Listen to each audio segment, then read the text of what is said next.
Hey, welcome to the Virtual Campground Live. Hi. We are so glad you are here. We are glad we are here. Yeah, we are glad we are here. Good Lord willing, we'll stay here. Yes. Let us know if we have an echo. Yeah, echo. And if you can hear and see us. Yeah, yep. we need echo check and sound check. Is anyone there? Okay, so where are we? Oh, yeah, JJ. We are in Dalhart, Texas. Dalhart, Texas. Yes. And we are in Dalhart, Texas at the Corral RV Park. Yep. And first of all, shout out to the Corral RV Park. Michael, they have been awesome today. We have.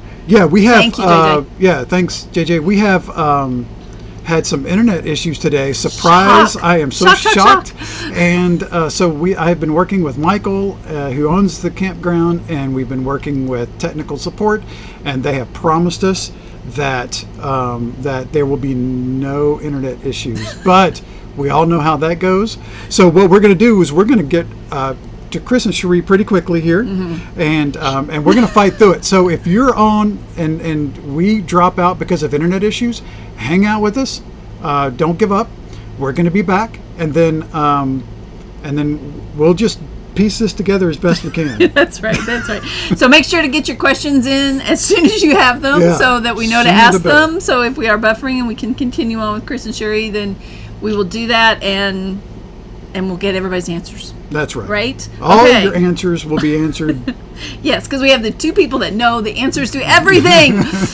At least everything internet connectivity. That's right. They know all about today's announcements. They've been working on it all day, and all the other things that have been going on. Poor things, and we make them work. I know, but they're so kind. They are so very kind. This is only like the, third, fourth, fifth, 10th time they've talked to us. All right. Oh, so yeah, I did want to.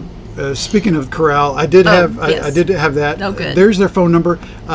If you are passing through Dalhart, Texas, or somewhere near Dalhart, Texas, please You're trying stay to get at from the Corral Colorado RV Park. to Oklahoma. Yeah, we've been through Dalhart dozens of times, and this is our first time to stay at this park. Michael has been a gem, and we sincerely appreciate it. So even nice level.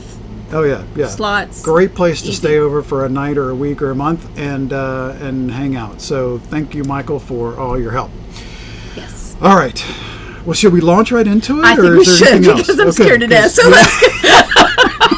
I have never been so nervous. Wait, before we bring them on, though. Do we need to tell any backstory? But we told a little bit of backstory. We have talked about that. Well, let them tell the backstory. The fact that we were we did a recording with them that didn't record. Yeah, that didn't record for some reason. I'm not sure what happened. Somebody but I'm must sure. have forgotten it. Oh, that's right. We fired that tech guy. We fired the tech guy, so we will not have any issues like that ever again. And we recorded this great show. They spent a ton of time with us, answered tons of questions, and it was a really good time. And then we lost the show. And that was the second time, because the first time we couldn't even get on the internet with them, ironically. And so this is their third time to try. Third time's a charm. All right, so you ready? I am, and hi, Johnny. Yes, hi, Johnny. All right, welcome to the Virtual Campground, Chris and Cherie. Thank you so much for coming back. Okay, I keep saying Cherie. Is that right? Yes. Okay. Yes. I just suddenly, as it came out of my mouth, I got, oh no, maybe that's not it. Thank you so much for coming back. Really do appreciate it. So much. I hope you remember all the answers you gave us last time. Because we're just going to sit back and let you just talk. Yeah. The nice thing about mobile internet is so much has changed since last time. That's right. Exactly. That's right. It's a whole valid point. Whole new thing. Yeah. So we really do appreciate you coming back on and taking some time with us. There is a lot to talk about. But before we get into all the fun technical stuff, let's talk a little bit about you guys. Tell us a little bit about Chris and Cherie. Well, and Barry just learned a new term today. Oh, yeah. Oh, my God. So I want y'all to tell us your meet cute, because Barry didn't even know what that meant. I don't even know what a meet cute is. Yeah. Clearly we didn't have one. It's just the typical girl meets guy on a Prius forum story. Yeah, on a Prius forum, exactly. Back in 2006, I was leaving Silicon Valley and did not want to do regular work anymore, and we bought a tiny little RV, a tiny little tab trailer, And I realized, well, when I went to hunt for a trailer, I had a Prius. I loved my Prius. I commuted everywhere. I'd been on all these amazing road trips with my Prius. I carried a paramotor in the back of my Prius, but the Prius wouldn't tow a trailer. So I traded my Prius with a friend for her Jeep, and I went to the online Prius forum and basically posted saying, here's my new life. I'm giving up my Prius to hit the road in this trailer with a picture of the sun rising over the trailer and the Jeep and my paramotor. Wow. And she saw that on the Prius forum and said, hey, can I move in with you? But I had just bought my second Prius. I was living in Florida, which is where we presently are right now.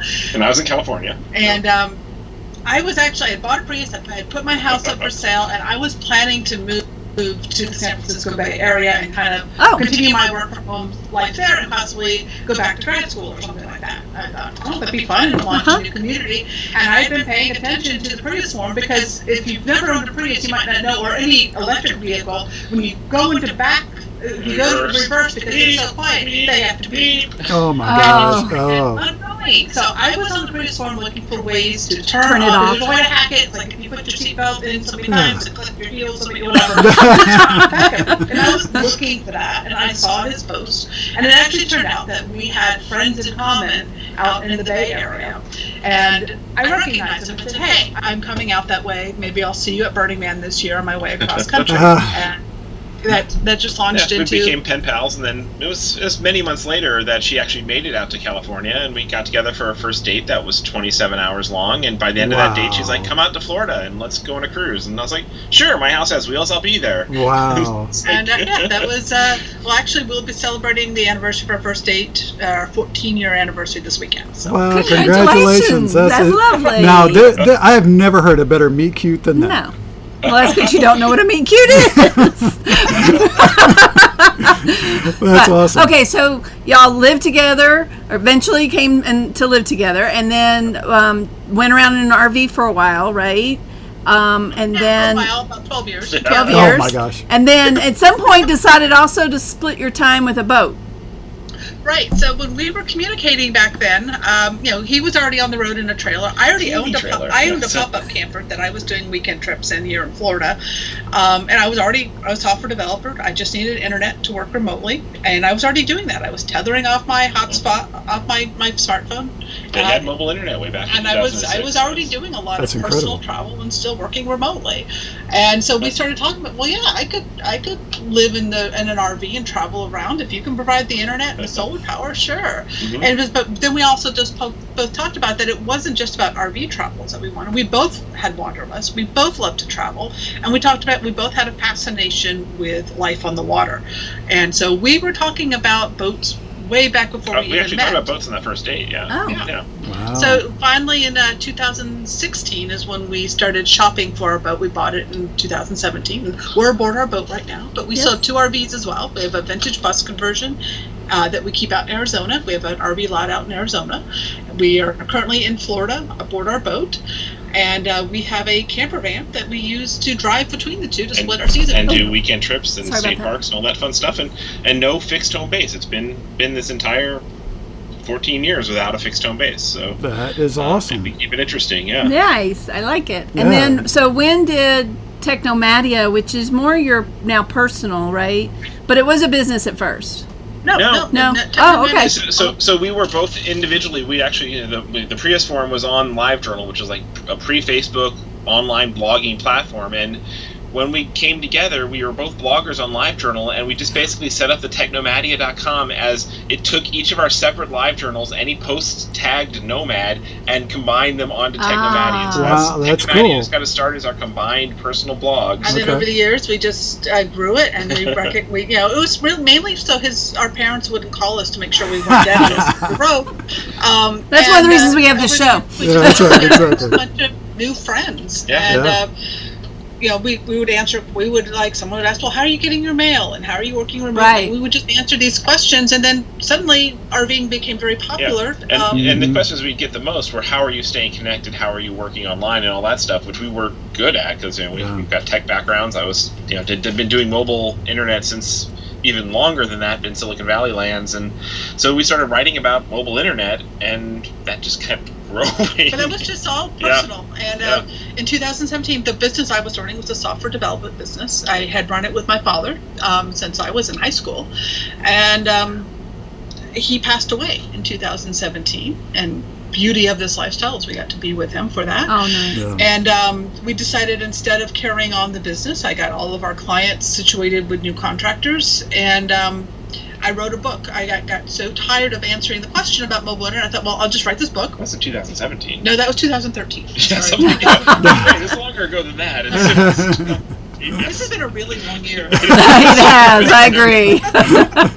It was 2013 I wrote the book. I thought, okay, then after that, we're going to take a sabbatical for a year. We're not going to do anything. That lasted 2 weeks. And then we got involved with launching escapers in our village. And we had some mobile apps. And then when we got done with that, at the end, we realized the book needed updating. And we had a whole bunch of people now asking us even more questions about mobile internet.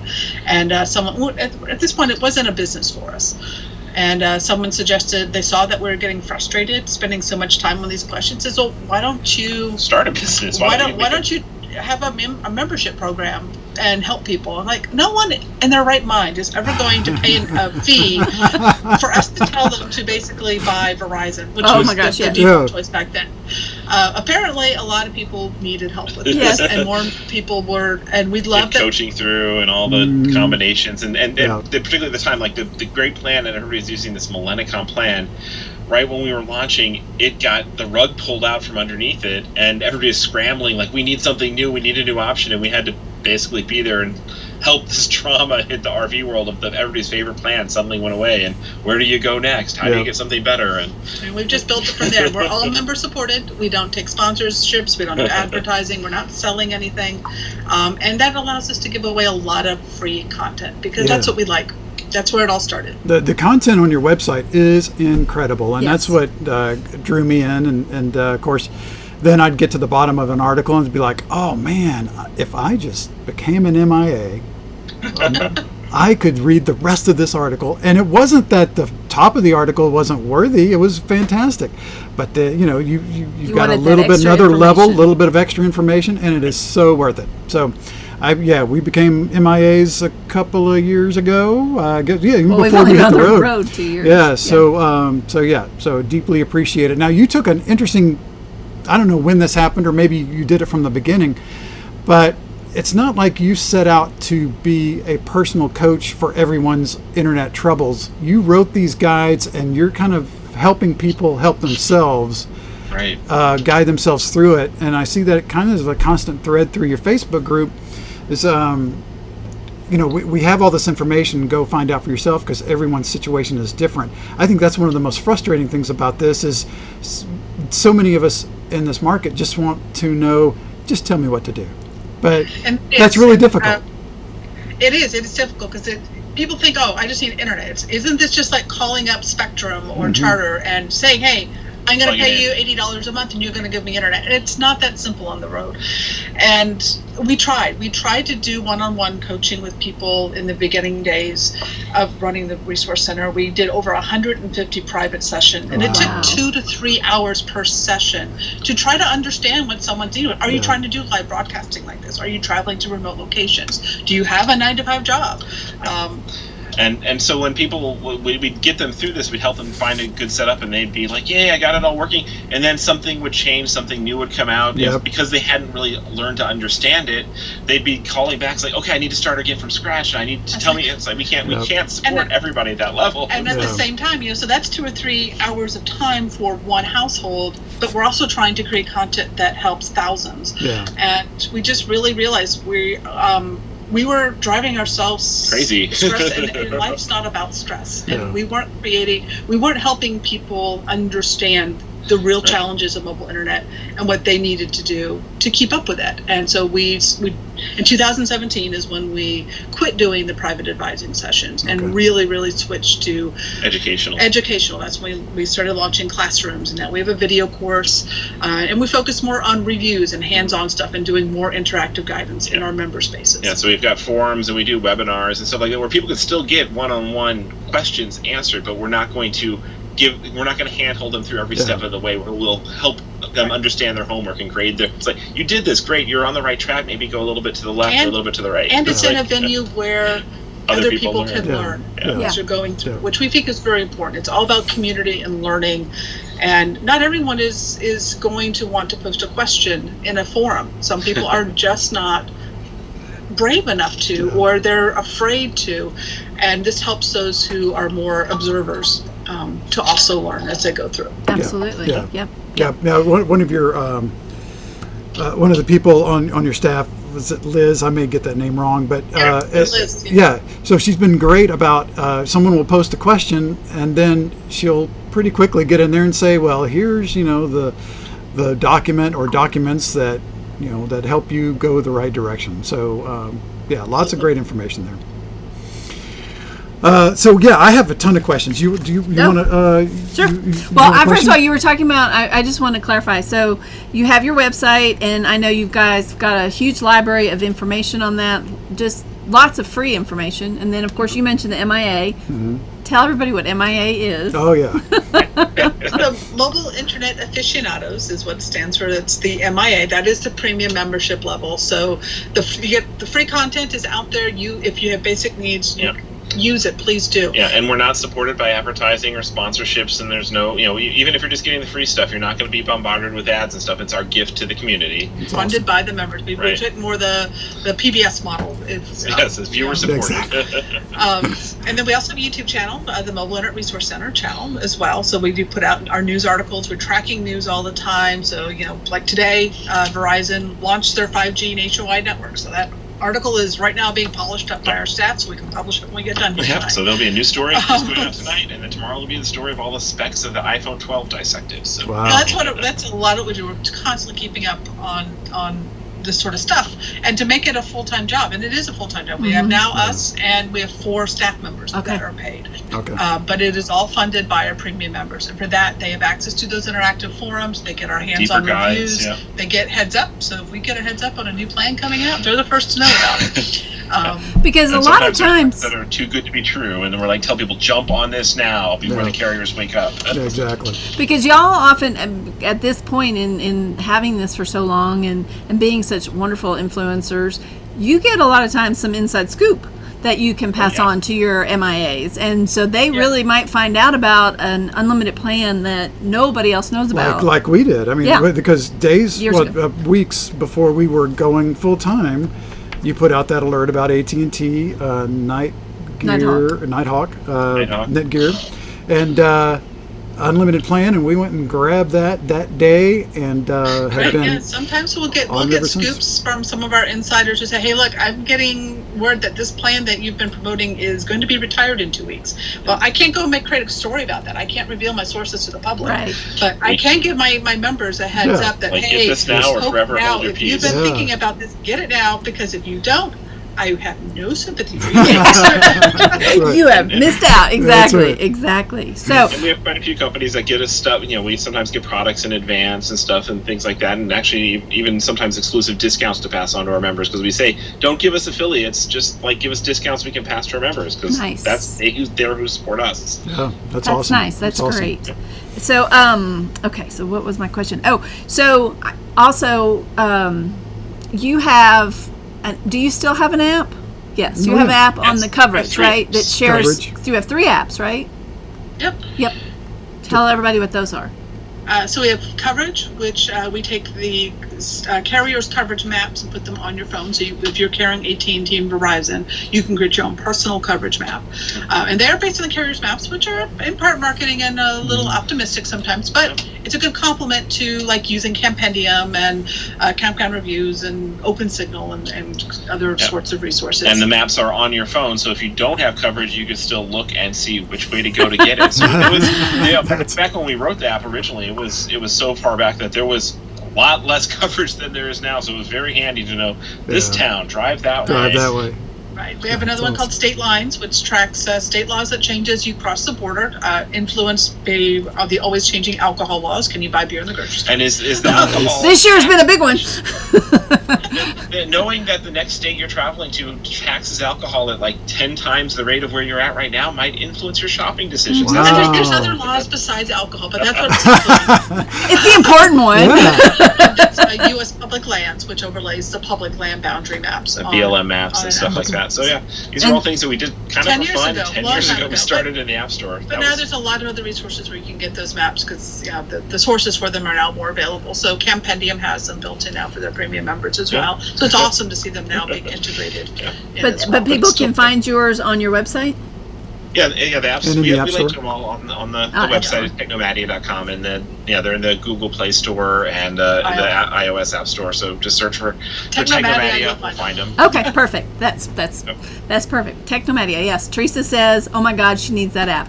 So We don't know which one, but she needs it. She probably going with doesn't know which alcohol. one. Yeah. I'm gonna guess. Yeah, alcohol. Yes. So, okay, I know you have a lot of questions, and Bob sent some in earlier, so we're going to answer his questions first, okay? And Bob asked, is Consumer Cellular a good plan for senior, solo, full-time RVers?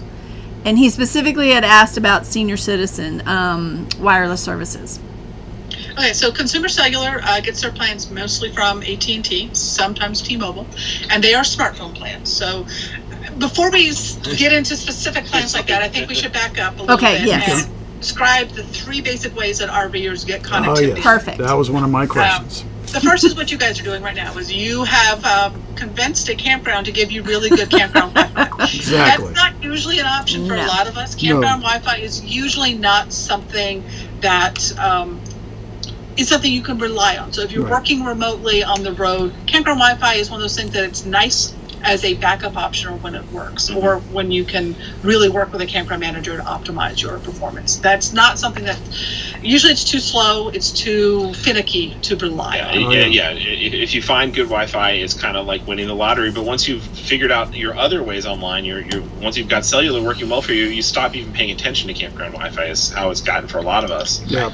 And the next one is cellular, and that's using plans from Verizon, AT&T, or T-Mobile, and Sprint is still around. They're being merged into T-Mobile right now, and there's typically 3 ways that you'll do that from, is either using a smartphone, and you can either do stuff on your phone, or you can use personal mobile hotspot to make your Wi-Fi hotspot out of your phone. And that allows you to get laptops and computers and other things online.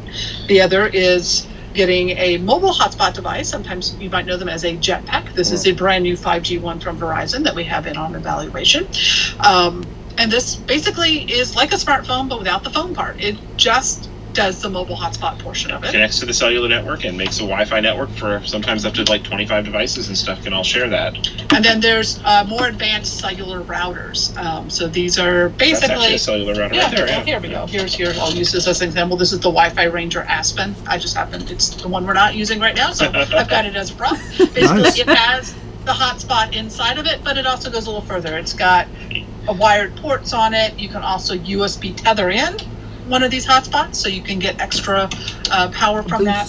So there's all sorts of options, and then there's also using tablets, so cellular-enabled tablets, basically a very large hotspot. But the cool thing about that is you can do a lot of stuff on device. So you can do video calls like this on a tablet, and that's a great way to get an unlimited plan for $20 a month.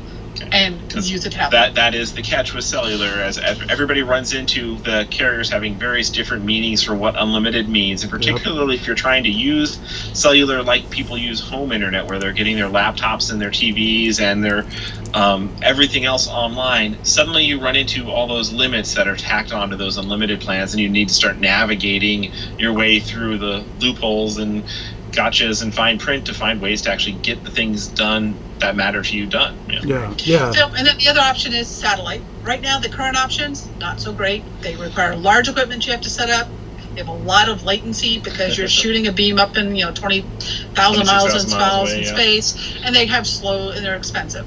But SpaceX and other low Earth orbit satellites. Yes. We're all watching that anxiously. So in a year or two, those might be something that we can start Satellite will be considering. very interesting again. Not an option right now. So we're just not going to talk about satellite all that much. That's what Elon Musk is going to fix the world with, right? Okay. Yeah, it can solve all of our problems. Can solve all the problems. As well as OneWeb. Okay. Yeah, Jeff Bezos is also getting ready to launch satellites too, so it's going to get crazy up there. All right, so let's go back to consumer cellular and talk about how they fit in all this. Now, when we're talking about mobile internet access, we're talking about being able to get online and do stuff.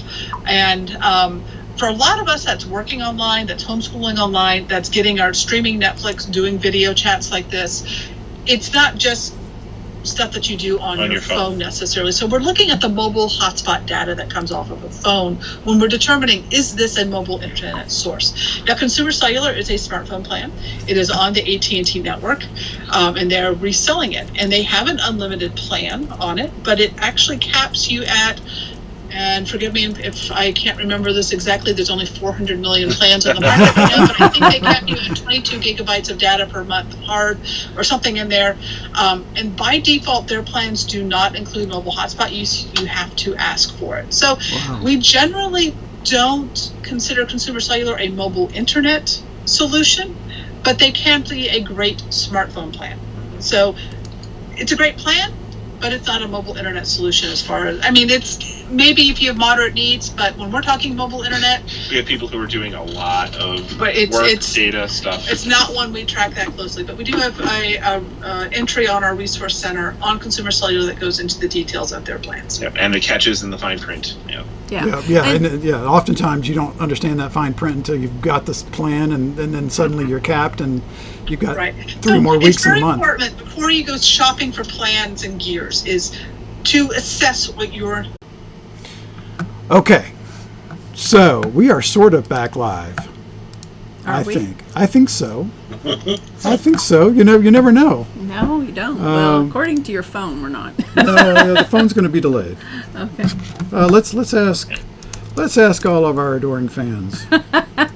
Thank you all for stepping in and letting people know what was going on. Okay. All right. Okay, you are back on. You are back to streaming. All right. Well, let's act like we know what we're doing. Hi, Jeremy. Thank you. All right. So now. Yeah. Okay, everybody's fingers are not crossed. You have to cross your fingers. Okay, so this will be interesting. So this is a great test because now we went from the campground Wi-Fi. Now we're on AT&T Netgear Nighthawk. So let's see who wins. Okay, so let's go. We've already answered that question, so we're not worried about that. Let's see. We talked about several of these things, but one thing I want to put a fine point on. I see a lot of people asking about campground Wi-Fi, and they assume it's an answer for everything. And you've already said that's not the answer for everything. But people will get confused. But the cell phone service is really your chief path to connectivity on the road. Correct? We consider cellular to be where most people need to start their setup with, if they rely on mobile. If they need it, yeah. If your needs are low, then you might get by with campground Wi-Fi. But the thing you have to remember about campground Wi-Fi is, number one, RV parks that are more commercial use. Oh, there you are. Oh, yeah. So Jeremy's suggesting that we need to get the PEP wave router. Yeah, well, it's on the Christmas list, Jeremy. Yes. Yeah.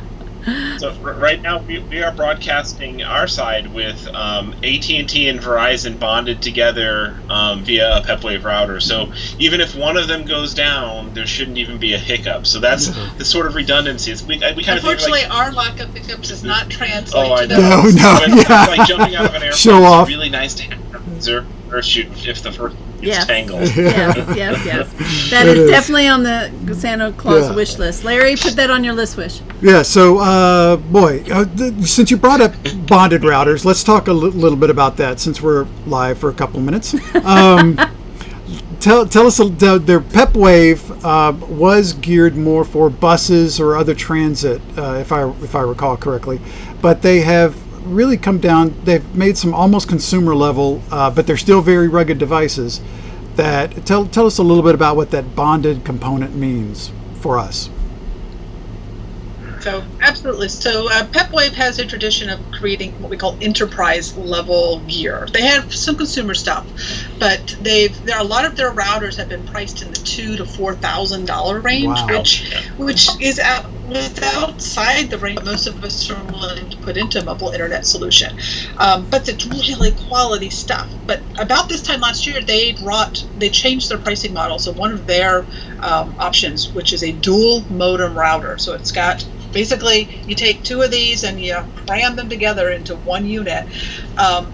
That used to be priced in that $2,000 to $3,000 range. They brought it down to a price of $999. And even with the lower modems, it's even $799. So it's suddenly it's still gear that you have to have a real serious need for to consider investing in, but it is now within the realm of that could be on somebody's. It's in the realm of an RV buck. What you'd spend on any other big RV upgrade. Right, and what it allows you to do is when you have multiple connections coming into the router, is it does have the feature of bonding them together so that if one starts to fail, the other can take over. And that's the advantage of having. That is an That advantage. is advantage. T and Verizon Yeah. There you go. running at the same time. Well, if one of them goes down, I have to disconnect from one and then Switch connect to together. the other, and that's going to have a dropout and a glitch like what we've experienced in this video. Yeah. But for a lot of people Yes. who don't mind a short glitch, that's a much cheaper and simpler way to go. So bonding is something for people who need it is very worthwhile, but it's definitely more advanced than most people need. Yeah. Well, Jeremy has we a definitely need question about. I think this is bonding. So Jeremy's asking, are you using SpeedFusion Cloud or the legacy setup with your own server for bonding? I believe that I both use SpeedFusion Cloud. That's the service that WiFi sells. Makes it a really simple setup. But at the moment, I think we're running actually our own server setup. Just because I still have it, it's cheap and easy. But it's you can go either way and We set up experiment with both, and we have been sharing our results with both methods and setup tips with our members in our forums and our other guides as well. Yeah. We have a full guide on bonding as well on the Resource Center and other approaches like load balancing, which is slightly different. That's getting into the super geek level stuff. Yeah, I read that guide, and I'm gonna have to read it again.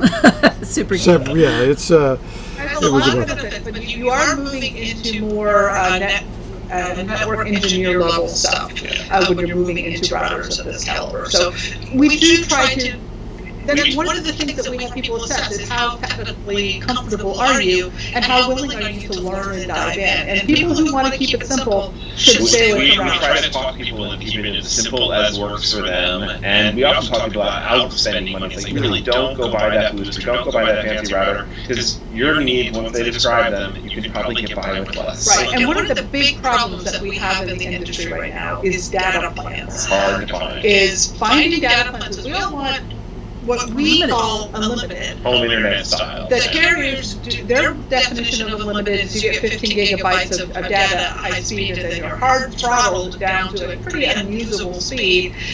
And that's not my definition of unlimited. 15 gigabytes, when you're doing stuff like that, that's like 2 days worth of data. I mean, that's not going to get you through a month. And right now, the options for data plans are really limited. Your Data plans for routers in particular. There's not a lot of great options right now, especially because of the pandemic and so many people are working from home.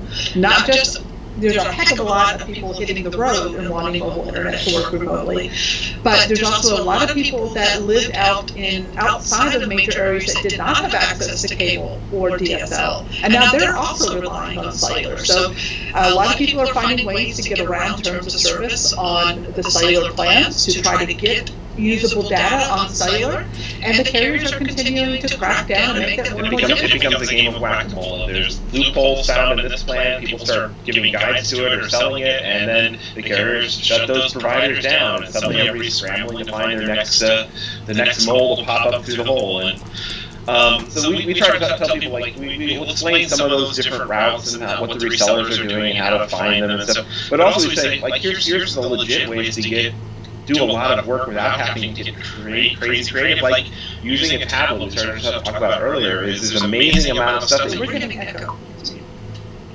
it shouldn't be us. You sound great on our end. Yeah, they're saying that you guys are echoing. I don't know why, because you sound fine to us. In the video. Yeah. Oh, shoot. All right. Well, let's continue to fight through it. The information you're giving is worth fighting through an echo. That's right. Yes. And but yeah, speaking of tablets, like you can do a lot of work on a tablet, particularly a lot of these video type stuff on a tablet, and you can get unlimited tablet plans that you do it all on your tablet, do all the video stuff on the tablet, and $10 or $20 a month. So cheap tablet plans. Yeah. So we're trying to encourage people, instead of trying to continually fight with the carriers to get usable data limits, is start looking at ways that you could adjust your usage patterns to the way the carriers are selling their plans currently. And it's a constant balance between the two. So we're actually steering a lot of people away from routers just because of the lack of data plans right now. It just makes it tricky. They're available, but it gets really tricky. Yeah.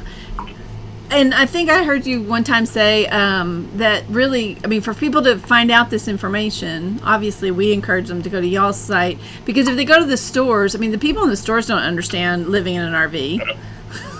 Like, what? They don't understand their own data plans at all. No. Look, you got unlimited data. Look, it's got more. Yeah, it's unlimited. That's right. That's right. It's unlimited. Yeah, it's capped at 15 gigabytes of actually usable data, which is fine for someone who has cable at home and mostly does their stuff online there, and they're only needing their hotspot data if they're taking a business trip or spending a day, working at a coffee shop or something like that. So. It's not, the data plans the carriers offer are not designed for people for a home internet solution. Although all the carriers now have what they're called a home internet plan. Verizon just launched theirs in the last month. T-Mobile launched theirs about a year ago and greatly expanded it just this month. And AT&T has one as well. But all of them have very, very clear terms of service that they are for a single fixed location and are not mobile. And this is where the carriers are starting to compete with the cable companies, where they're taking places they have excess cell capacity, the places where they've got a lot of bandwidth available, and then saying, hey, instead of getting your cable modem, you can get an unlimited plan from us. But that plan, even though it's cellular, the plan says you can only use it at your installed address, your residential address. So it's not taken on the road kind of plan. Wow. Yeah. I hadn't heard about that. Interesting. Okay. Yeah. Very cool. All right. Do we have any questions there? I've got another couple, I believe. Just one quick one was the name. Well, I think you said for the app. Somebody asked about the name for the app that was for Safe Roads. I don't think it was called Safe Roads. It was about state lines, and you can go to the app store and just put in Technomatia. So you can ask your question. So far, I don't have any question. So let's talk a little bit about boosters, cell phone boosters, Wi-Fi boosters. Talk to us a little bit about those. Do they work? Well, let's take a start with cell phone boosters. Okay, yeah. Two completely different technologies. They're both wireless signals, but Wi-Fi and cellular are different technologies. So a cellular booster basically takes an antenna on the roof, runs it through an amplifier, and rebroadcasts it inside of your RV. And so basically it's taking the signal, doing some electronic amplification, and shouting it inside your RV. And it works if you are dealing with a weak signal. If you're dealing with a moderate signal, it can actually hurt your data performance. It can help you get a more stable call, but for data performance, it can hurt download speed, but increase upload speed. And the reason why is because every cellular device, your smartphone, your hotspots, has two antennas, at least two antennas inside. Think of antennas like ears on your head. We hear in stereo, and that's what cellular devices do as well. And basically that's a technology called MIMO, MIMO, multiple in, multiple out. And when you're using a booster, you're effectively plugging up one ear and putting a megaphone in shouting into one ear. Good visuals. And if you're dealing with a very, very weak signal, that can help. But Yeah, if the signal's anything above a very, very weak, a booster will probably not do anything or will slow down your download speeds, particularly compared to an external antenna. But where the booster sometimes makes the big difference is when you're doing something like you're doing right now, is when uploads matter. Because the booster is also magnifying your voice going back to the tower. So if you're trying to get a better upload performance, sometimes the booster cuts your download speeds in half. People get really upset. They paid so much money for a booster and their downloads are half what they were before they turned it on. But their uploads, if they're doing a video broadcast, suddenly their uploads get 10 times better. So maybe 3 times better. No, we see 10. Just not the Bentons. Between broadcasting and low res and high res. Yes. It can make a huge difference, and boosters also make a difference when you're far from the tower. But most of the time, we encourage people to standardize on MIMO antennas. So using those antenna ports on the back of your hotspot devices and doing an external antenna on that is usually about 70 to 80% of the time in most locations the better option for data performance. Yeah, and that's a simple, very simple flat antenna, $30, $35. I can't remember what, but it's very inexpensive and it's great. And how many hotspots and stuff do you have around? Well, they're testing lots of things. Well, and so Larry wanted to know, speaking of the WiBoost. Speaking of the WiBoost, so I mean, what you were saying, he's asking how does he know if it's working, and essentially, I guess you're saying you know it's working if your speeds change. Right. So you want to go do a speed test. Do not pay attention to bars. Bars are great for happy hour. Good job. Your data performance. So get a drink, then run the speed test app. It's a free app that you can download for Android or smartphone. Connect your smartphone to your hotspot device that you're trying to boost or amplify with MIMO, and then run a speed test before, with, and without, and see if it's making a difference. And you need the booster's not helping, leave it off. Boosters are things you should not leave on all the time because they're actually in good signal areas. You're basically like having a radio turned up really loud, you're cluttering the airwaves for everybody around you. You're making the signal worse because the booster's not doing any benefit for anyone. Okay. Interesting. Okay. Okay. That is, yeah. And now I forgot the thing I was going to ask. Oh well. Okay. All right. Let's see. Let's go through my boosters. Oh, you clarified that cellular boosters are different from campground Wi-Fi boosters. Are campground Wi-Fi boosters effective at all? Okay, so we tend to not call Wi-Fi boosters because they're not really they're not boosting the signal. What they are is they're separate radios that might have a stronger radio and a better antenna that then will either connect to your computer via USB or Ethernet, or they connect to a router and make another Wi-Fi signal inside. But they're not boosting the outside signal. They're just a better way to connect to it and potentially share it. Interesting. Okay. So what we tell people to do to know if a Wi-Fi extender, is what we prefer to call them, will work or not, is take your laptop or your smartphone closer up to the access point at your campground.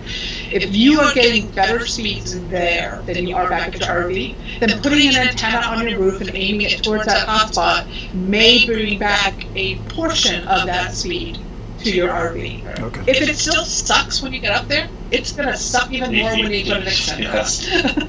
Okay, fair enough. I remembered what I was going to say. You were talking about speed tests, and I just wanted to point out the one little thing I know now is if you're doing a speed test, don't do it just on your phone. If you're going to use your computer, you need to do it on the computer because it can get two different speed test results. And speed test results aren't the best. I mean, it's the greatest way to see what happens, but there's a lot of variations, a lot of things that impact signal and what that speed test is telling you. And the other tip with speed tests, they use a lot of data to perform those. The faster your connection, the more data it's using to do that speed test. So don't sit there and do speed tests over and over again because you're going to. Unless you have an unlimited. If you have an unlimited plan, like truly unlimited plan, great. But if you have a capped data plan, don't do it. Speeds that you're getting will do no good if you wasted all your data doing speed tests. I've done a lot of speed tests. I was going to say today alone we've done. Yes. Okay. So Johnny had a question, and I'm not even sure I understand the question. So hopefully y'all will. But Johnny's asking: is 600 gigabytes or K? 600K. So 600K speed good for watching videos and YouTubes and things like that. Is that good? 600 kilobits per second. So you can watch video, but you're going to be watching it at the lowest resolution, and you're probably going to experience buffering.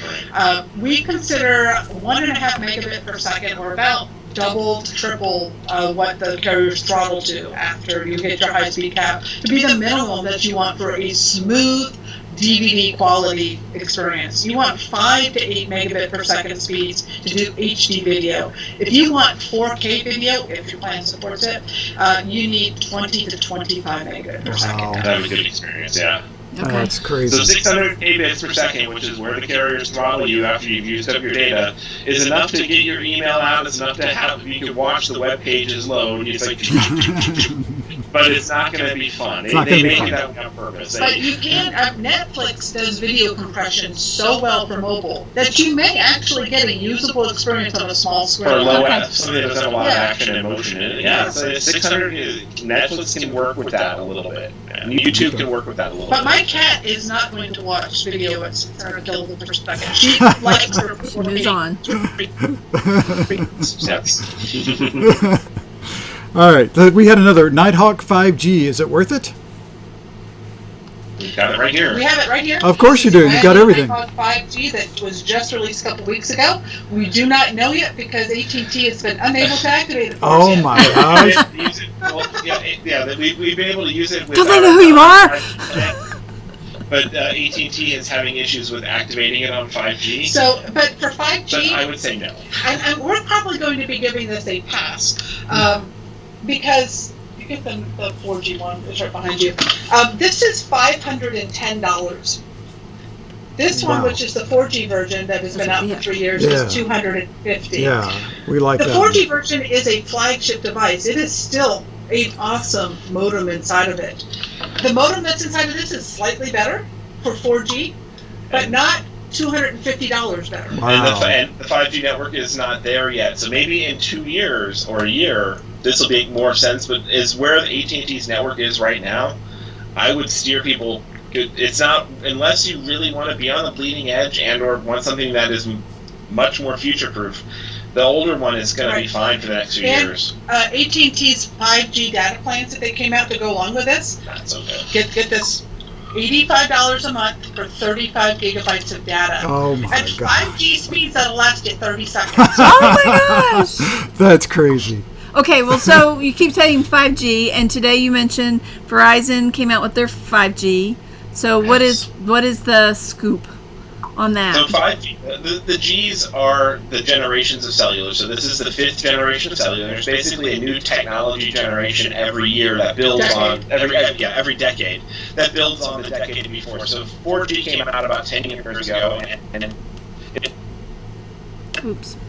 than 3G, and then it progressed up to the amazing place that 4G is now. And 5G at the beginning is just a little bit better than 4G, but it lays the groundwork for the next decade of technical evolution, and the network's getting better and better. So some people are getting really excited. Like the new iPhones just came out today. They're the first 5G iPhones, and 5G is going to be in everything over the years ahead.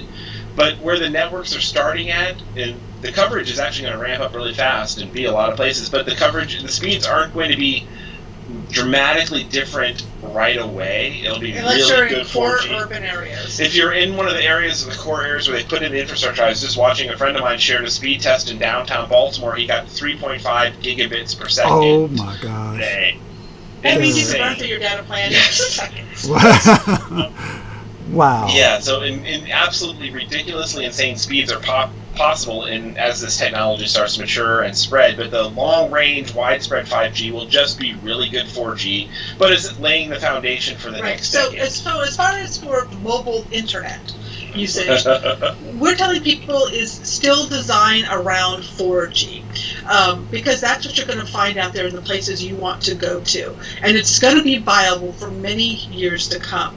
Keep an eye on 5G. In a year or two, it'll be what we'll start really recommending people then start to look at when devices come out, when they're more reasonably priced than $500 for a hotspot device, when data plans hopefully are matching our needs better. It'll become mainstream pretty quickly. You know, the iPhone going. There've been 5G phones for over a year now, but the iPhone going 5G today is the start of basically 5G going mainstream, and that's why today was the day Verizon turned on their nationwide 5G network. So up until this morning, they had 5G in just tiny parts of 35 cities, and they flipped the switch. They have 5G covering 1,800 towns and cities and 200 million Americans. So 5G is just today starting to spread out to a wider for smartphone use, right? Mobile internet use, it's not quite there yet. Okay. Fair enough. Okay, so Johnny wanted a follow-up question to the one about the speed. He's saying, so you need a T1 for stuff to work. What's a T1? No, T1 is a wired line. Johnny, you don't need a T1.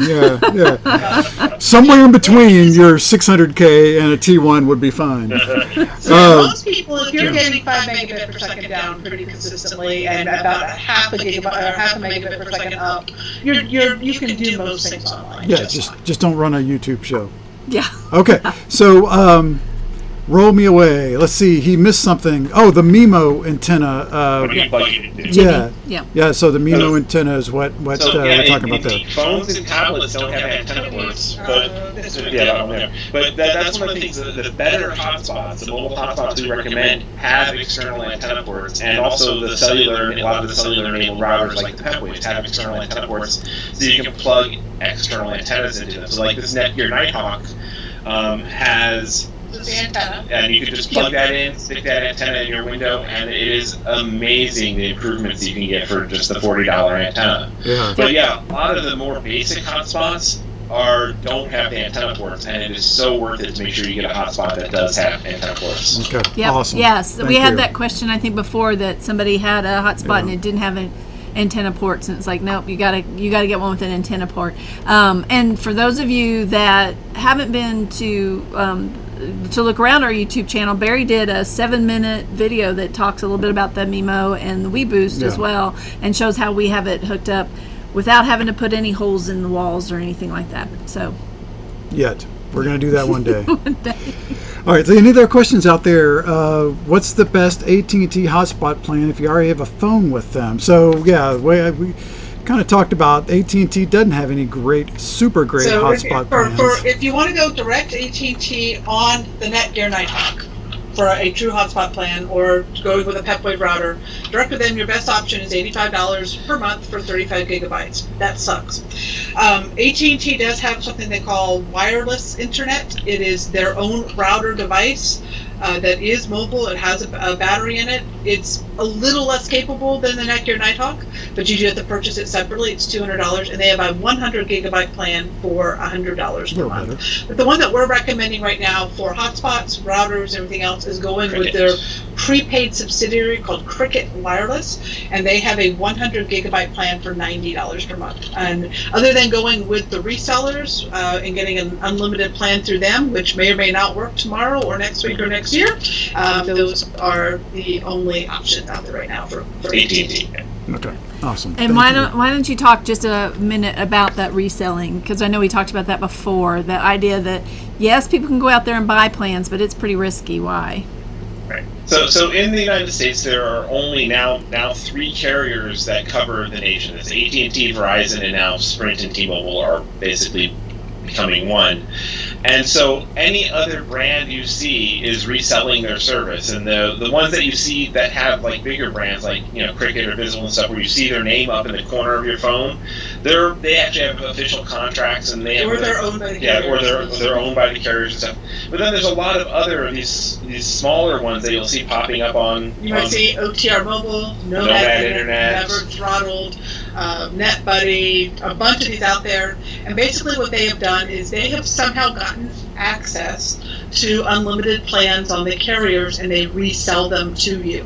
Now, sometimes once in a blue moon, they're a legit plan, and they have authorization from the carrier to sell them. But most of the time it's they like don't. a flea market, where it's just the plans that fell off the back of a truck and passing one. And these Hot can be plans! really and really viable ways to get limited data, but you have to keep in mind that they will work. Don't. So these resellers, as they get too popular, the carriers like, this guy is selling our plans that we did not intend for this, and we're canceling all 10,000 lines they've sold. Boom, they're gone overnight. So we have seen everything over the years, from carriers getting a nonprofit or government contract and then selling them to consumers, and then they get shut down. We have seen resellers take smartphone and tablet plans and find ways to circumvent the terms of service and resell them for hotspots and routers. Then they get shut down. And then there are occasionally legit plans out there, and we try to track them as best we can. Yeah, just basically be aware of the risks, and they work until they don't. So that's why we always have, if you're relying on these kind of non-branded plans, have your backup in mind, because there might come a day where they just stop working, where they lost their upstream access. No. They're not. It's not might. They will. They often disappear at the most inopportune time, so you have to have your backup plan in mind. Yeah. Awesome. Awesome. Great advice. Larry says the OTR just did that, actually. Yeah, they got caught up in that. Yeah, 3 times this year. Yes, Yes. they've been hopping from new sources of plans, new sources of plan, and it's a constant struggle for them. Yeah, and Nomad Internet got really popular over the summer, and they just went in September. They lost some of their plans, and they've got a new one. We got a copy of their email that they sent out to customers today, basically stating that they're now selling a tiered speed plan. And a lot of people are reporting that they're only getting 8 megabit per second maximum. It now has a max speed on it, so they lost access to their uncapped, unlimited plans. So these things keep changing. It's a very dynamic world out there. That hurts. Okay, so the other question that came up was on the speed test. Why is the upload and the download speeds different?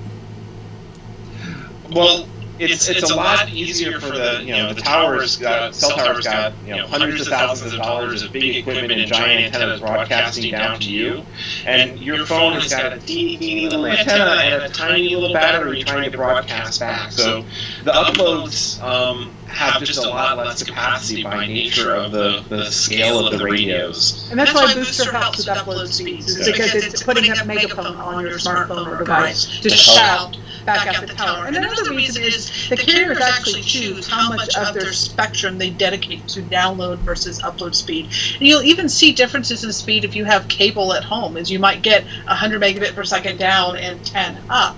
And that's just the way they differentiate it, because most of the time in a pre-broadcast world, people are mostly downloading content. You're watching, So they put more emphasis on download speed, and that's what gets used up when everyone's watching video. But it's definitely, things are changing as more and more people are doing broadcast stuff like this and doing two-way video conferencing. Its upload and download usage are equalizing a lot more. That definitely matters more.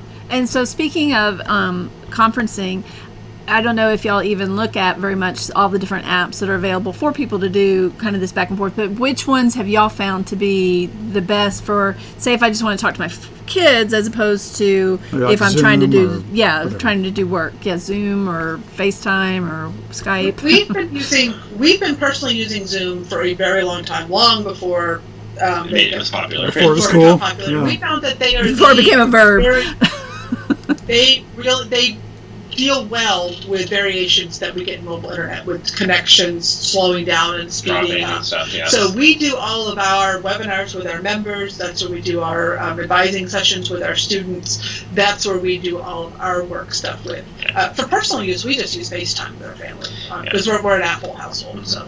And a lot of people like Skype and use Skype. One of the catches with Skype is Skype will use as much speed as the connection has, and so it can really blow through your data fast if you're on a fast connection. Skype does okay with slow connections, but people get really kind of freaked out. They get a fast connection and suddenly their data plan just burns away because Skype has no brakes. It will take whatever it can get. Whereas Zoom and others, you can actually limit it. You can say, hey, I only want 720p. Yes. Don't use more data than that. All right, that's good to know. And Good Zoom can be used for personal. I know we did for a while. It just if you're talking to more than one person, they'll limit you on time. So I think it's 45 minutes. 40 minutes. Yep. Yeah, I think so. Yeah, they kind of relaxed that a little bit, but yeah. During the last year, probably. Yeah. So yeah. All right, I think we've gotten through all the questions that I caught from people. Bob, did I get all your questions in? 'Cause I know you sent them to me earlier, so I want to make sure. But anybody else have a question? Please pop it into the chat. We are at an hour. Oh my goodness. Yeah. So we want to make sure. Yes, we want to make sure that you got your questions, but also that we are not taking advantage of Chris and Cherie. Yeah. So we've had a couple of questions. We touched on this earlier.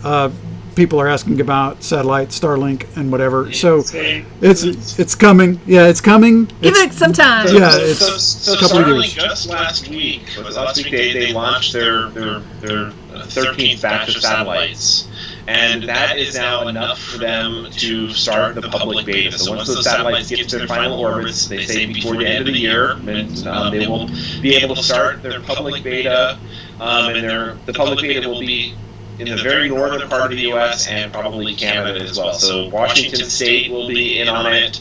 Detroit is too far south. That's about as far as we know. So Detroit is too far south. The northern part of the country will be eligible for the beta. But they still, that'll be great. They are in private beta right now, and there's some information that's leaked out. Very impressive technology, very exciting. But there are definitely going to be some drawbacks. Even if it goes nationwide, and we're at least a year off before it's nationwide, there are going to still be congestion issues because these are satellites moving through space. And when they're over a urban area, there's only so much capacity that can be shared. Just like a cell phone tower gets congested, each individual one is each satellite will be congested. But it's really being aimed at rural use. And remote places. So it's not going to replace cellular for most people, but it's going to be a wonderful complement to cellular for people who like to go out in the really remote areas. But BLM land. Right, but you're going to need, because it's moving satellites, you're going to have a clear line of sight that's about that low to the horizon in all 360 degrees. Wow. Right. If you've got a tree, a mountain, a building, or something like that. It's not like satellite TV where you're aiming at a fixed satellite and you can aim between the branches and the trees and get it locked in. You'll need a decent window of a sector of sky, but it's going to definitely be a lot of people are going to replace everything with just Starlink, and unless you only boondock out in wide open areas, it's probably not going to be your only thing. But it is the potential for speed and low latency connections there are fabulous. And then the other open question is there have been zero costs. There's been a lot of rumors and guesses, but there have been no solid word on what it will cost, and if they will even allow you to move the service around in the first consumer release. It's designed to be mobile, but they're focusing initially on rural fixed install. So whether it will even work if you take it around and move it mobily, they can lock that down. So we need to see how they actually do. There are a lot of unknowns at this point. So, but we are tracking it very close because it's exciting. And by tracking it very close, our boat is actually within view of the launch. Nice. You are watching them. You've got an eye. Wow. I like it. I like your dedication. Johnny, deserts or Oklahoma are going to be the places for Starlink right now. Yes. I see a comment. Elon can make it free. It's like, no, he cannot. He's actually using this to fund his missions to Mars. This is a commercial venture for him to get to Mars. Because he will not be giving it away for free. That is his business plans very specifically. Is that this is to get to Mars. Now, who can afford to do it is the other big satellite network that's coming is Project Kuiper from Amazon, and that one is Jeff Bezos and Amazon. They want more people to be able to buy stuff. So that's still several years away from even starting to launch. But when Amazon gets in the thing, they've got infinite money to spend, and we'll be really intrigued to see how Project Kuiper comes along. You can get internet delivered in 24 hours. Yes, overnight, 2 hours. What a Prime, concept. Exactly. It all comes right back to Prime. We started with Prime and we're ending with Prime. Absolutely. Well, is there anything else that you want to share with us? Oh, I'm sorry, what? Alexa, beat me down. Yes. Is there anything you think that's critical that we missed that you hear quite often? Oh, okay. We do have one more late question. Jimmy wants to know, do I buy a Nighthawk from them? Then how, if he buys a Nighthawk from them, how do I connect it to Verizon? He's confused as how this works. The Nighthawk is an AT&T product. Yeah, so basically, I think the ending answer here is we get questions lots and lots of questions, and they're unending. There's lots of stuff. And my solution to questions is if I answer a question twice, I write a guide for it. And that's why I have a resource center with 1,500 unique pages of content. A lot of it free, so please do head over to mobileinternetinfo.com and please go there. We also have the Mobile Internet Resource Center YouTube channel. Go ahead and type in, I'll type here. Amy. Barry has it up on the screen. I have it also up on the screen. Okay, I'm in the chat room. And then there's also the Internet for RVers and Cruisers Facebook group that we have a staff that monitors that and takes questions there and directs people to stuff. So, right, and if the free content, I mean, if you're wanting individual guidance on helping you choose equipment and things like that, that's where becoming a member comes in. We cannot do the individual one-on-one guidance. There's just too much. We really focus on you need to assess your needs. You need to understand. We have a whole list of questions that you need to ask yourself. And if you want that interactive guidance, that's where membership comes into play. So if you're on the fence if you want to become a member or not, if you're wanting us to answer questions like Verizon, Pepwave, or 8800. Well, and a free review, there's a free content out there, sit yourself, or if you want somebody to help explain the differences between the two. We can dive in and help you in the forums for sure. Yeah. Well, and I was going to say, you do have a membership to answer these more personal questions, but one good deal and your membership is paid for. So it's absolutely worth, we can tell you, it's absolutely worth it is worth the money that they're asking, because it's not that much money. No, it's not. Yeah, it's very reasonable and great information. If you go Pepwave and you go through some of our vendors, you get discounts that can exceed the cost of your membership. So. There you go. See? Awesome. Well, you guys, I can't thank you enough. Yeah, thanks for fighting through it again. Yes. I mean, we did it. We made it through. Yes. Sort of unscathed. Quality just got good again, so I don't know what happened. Something just changed on your side. But you went God only knows. Good. Whoever was over there downloading something or uploading something just stopped. That must have been what happened. Yeah. Yes, that's the beauty of campgrounds. There's other people in them. Anyway. Well, thank you so much for the time. Really sincerely appreciate it. You guys share so much information, and appreciate you taking the time to do You're that such here. a great resource, and have been for your years. Website is all amazing. the RVs. Yep. All right, y'all have a wonderful evening. Go back to work. What's that? Have a wonderful evening, and come join us in our free space. Yes, that's right. Exactly. We'll continue the questions in the forums. There you go. Absolutely. We put the link in the show notes, and you can put that up again. And there we go. We'll say goodbye and thank you guys very much. All right, thank you. Bye. All right, so we have just a couple of things to wrap up, right? Yeah. We're going to keep this so short because now we're over time. But we appreciate everybody hanging out with us. I know that everybody had some great questions to ask and get answered, so that was awesome. I'm out of focus. That's okay. I told you, it makes me look younger. So I think the only thing really we wanted to mention is that next week, join us. We have some exciting new announcements to make about the website and share some new fun things. So you guys come back next week. We're going to talk about a few things, and we're not sure. I don't think we have a guest. We're just going to be really just us and talking about our new stuff. So it's going to be ask us anything. What's that? Ask me anything. AMA. You can ask me anything. Yeah. Absolutely. So that's it. And then you wanted to share what we're going to do on the outro? Oh, yeah. So last week I played for you County Road 7 from the Ridgeway, Ouray area. And that was just a little taste of... So I've been out here scouting, or when we were in Colorado, we were scouting for a workshop, fall photography workshop that we're doing next year. Mm-hmm. And so I have the rest of those photos from that scouting visit. Good. So, all right. They're very beautiful. Yes, absolutely. And then, by the way, on the 27th, we're going to have the folks from Less Junk, More Journey on, the people that made the Nomads Near Me app that we really enjoy. They're a great couple. Yeah, they are. They're fun. So we're going to be talking to them as well. So y'all have a great week. Be careful out there. Yep. Until we can see you live and in person, we'll see you around the virtual campground. See you there. Bye. Bye.